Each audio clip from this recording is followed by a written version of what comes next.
NCP একটি তারা বিবৃতি দেয়, সেখানে বলা হয় যে এরকম এই রায়ের বিষয়ে পর্যবেক্ষণ করা হয়, এমনকি যে বিচারক তার ব্যাপারেও বিষোদ্গার করা হয়, যেটি কিনা অত্যন্ত দুঃখজনক। সেটা আমরা আওয়ামী লীগ আমলে দেখতে পেয়েছি যে তাদের পক্ষে কোনো রায় না গেলে সেটা বিচারকদের উপরে তারা টার্গেট করত। বিচারকদের বিষয়ে প্রথমে তারা হুমকি ধামকি দিত, পরবর্তীতে অন্যান্য ব্যবস্থা নেওয়ার কথা বলতো, যেটি কিনা আলামত আমাদের কাছে রয়েছে। আমরা পরবর্তীতে আপনাদেরকে সব কিছু প্রোভাইড করে দিব।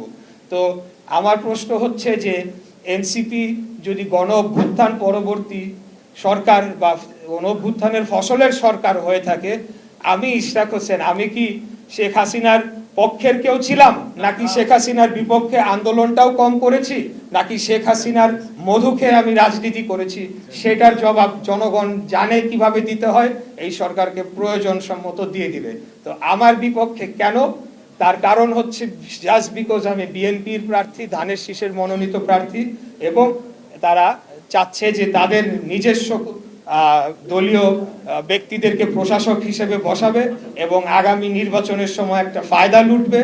এবং বর্তমানে যে অর্থনৈতিক লুটপাট চলছে নগর ভবন কেন্দ্রিক এবং বিভিন্ন ঠিকাদারি বিভিন্ন বিল সব কিছুতে, সেগুলা চলমান রাখার জন্য তারা এখন আমাকে বাধা প্রদান করার সিদ্ধান্ত নিয়েছে।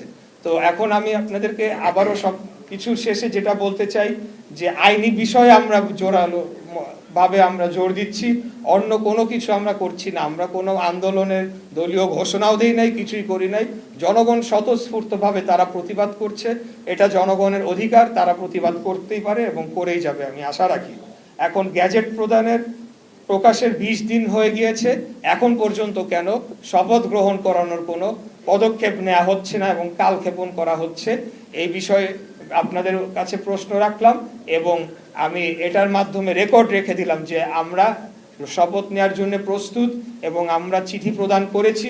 এখানে আপনাদেরকে কিছু কপি দেওয়া হয়েছে, একদম আমার চিঠি, গ্যাজেট এবং পুরো আইন, পুরো রায়ের কপি, সব কিছুই সরকারের বিভিন্ন দফতরে আমরা রেজিস্টার্ড পোস্ট এবং রিসিভড কপি দিয়ে আমরা দিয়ে এসেছি।